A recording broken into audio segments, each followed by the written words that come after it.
Hey, good morning, everybody. I'm so glad you're here today. What a lovely day. It's still a little bit dark. Leaves are coming down off the ground, but fall is and winter are definitely here. Well, we're in December. What do you expect? I'm Rita Hickman. I'm a body mind expert and a shiatsu massage therapist. But what I help women do is I help them get healthy and strong and smart and balanced when they are in toxic or narcissistic relationships. When you have a toxic person in your life, the stress is through the roof. The stress is off the charts. And there are many different reasons for doing this. It's so interesting because there's a lot of cool people in the world. And one of the cool people in the world is my mom. And my mom just doesn't have the same fight or flight reaction that I do. She just doesn't have the same fear response that I do. It takes a lot more for her body to react. And so there's a lot of people in the world that they're wired that way. It's not necessarily that they had a perfect childhood or a perfect upbringing. It's just that for whatever reason their body's wired in a way that they don't have that highly sensitive nervous system, that they don't feel everything going on around them. They're able to ignore more things. And, that, of course, is a blessing and a curse. For someone with a highly sensitive nervous system like you probably do, then, that would be a blessing to be able to not feel so much. But in reality, yours is a blessing too, the ability to feel a huge, wide range of emotions of all colors and shapes and sizes. And what it does is it takes the world and it turns it into a magical land, not just something that's there, not just nuts and bolts and facts. It gives depth and imagination and color and vibrancy to life, which is really wonderful to have a sensitive nervous system. But the downfall of this, the downfall of being empathic, of being compassionate, of being flexible and understanding, like you probably are, is that there ends up being a crazy connection between love and fear with a narcissist. So there's something called trauma bonding.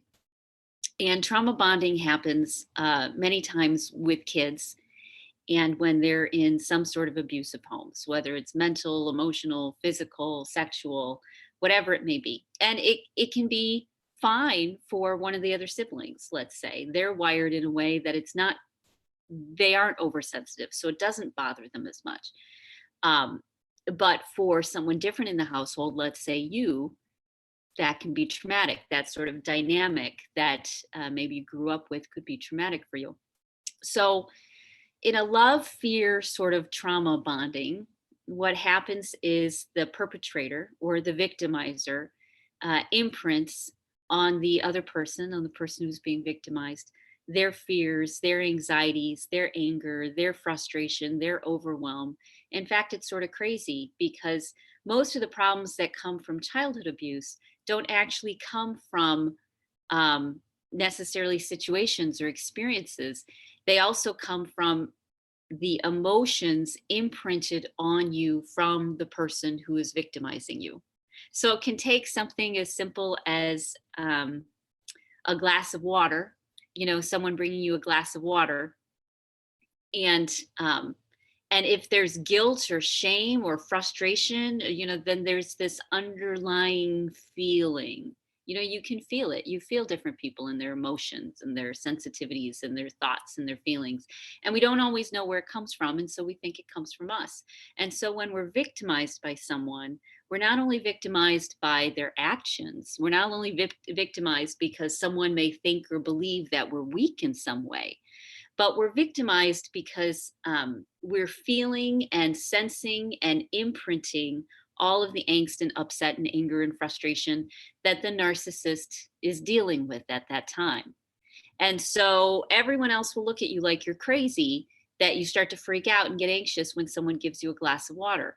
But that's because you've associated that fear, you know, uh, with the narcissist. Now, here's this crazy love thing that comes in many victim victimizer situations. It's a lot more complicated than someone just being completely selfish and self-absorbed.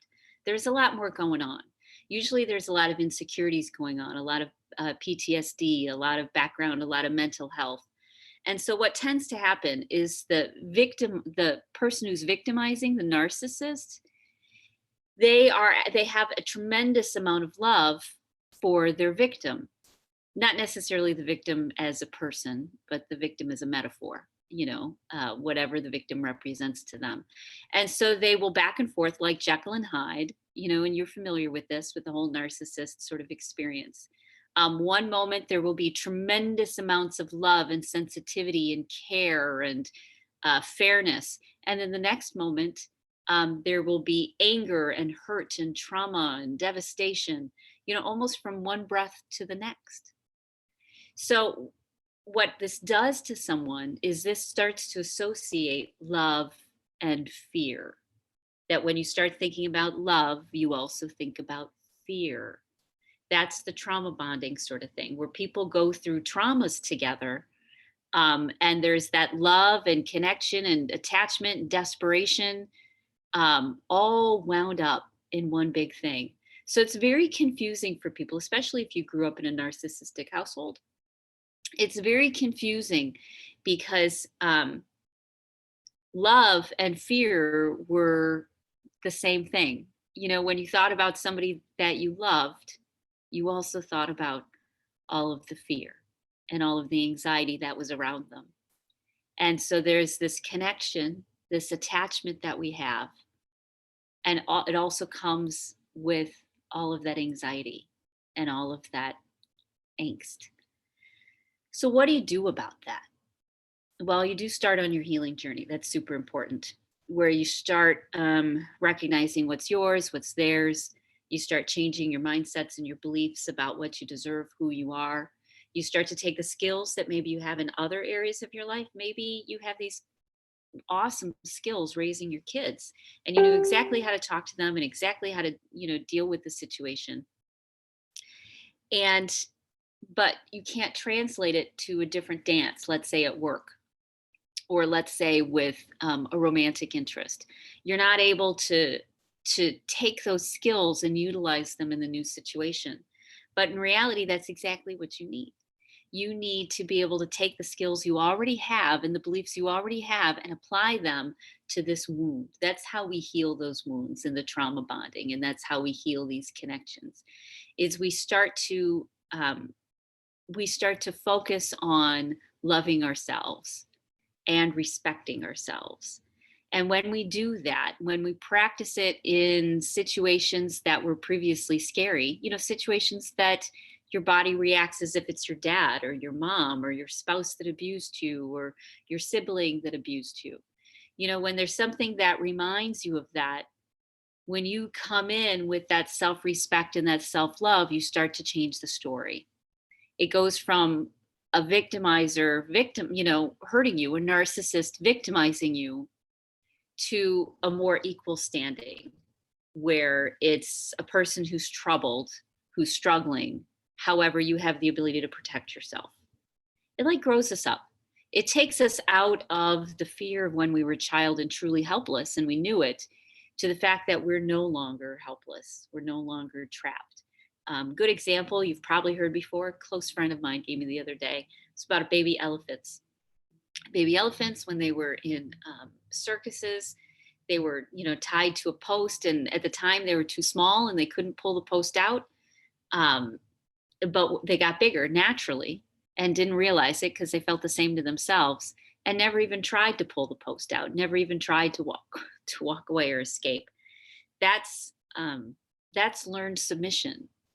Those are beliefs that you carry, that you think that you don't have any power because you've never exerted power in this area, because maybe you carry a wound or trauma in this area and you're still struggling with it. So when you start to heal those wounds, when you start to deal with that pain and fear and those associations of love and fear, that love and fear are two different things and that they don't have to be attached, and you start realizing that you're equal with everybody else, and that you start respecting and loving yourself and standing up for yourself, some narcissistic relationships will shift and change and become great. And some will fall away because they aren't ready or willing or desiring to evolve yet.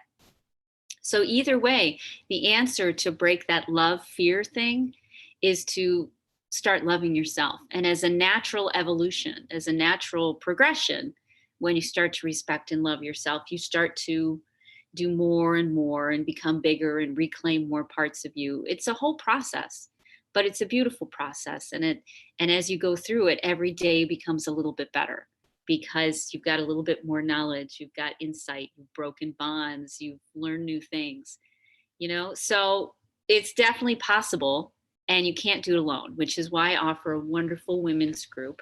And it's super affordable. I'm doing a launch until I get 40 women in the group. When I get 40 women in the group, then we'll move to a more permanent price. But while I'm trying to fill the group, I'm keeping it a little bit cheaper. So there's a package for a year, or you can do it on a month by month basis. But the year package is going to be super affordable. So reach out to me if you want to be a part of the group. You'll be able to, get the support and the love and the help and the respect and the new ideas that you need in order to change, because you really can't do this by yourself. You can't do it just with books and videos and YouTubes. I mean, you just can't. You have to do this with community, because it's the thinking that you're in, it's the patterns that you've done, it's the trying to do it on your own. That's why you're here. And it's time to do something different.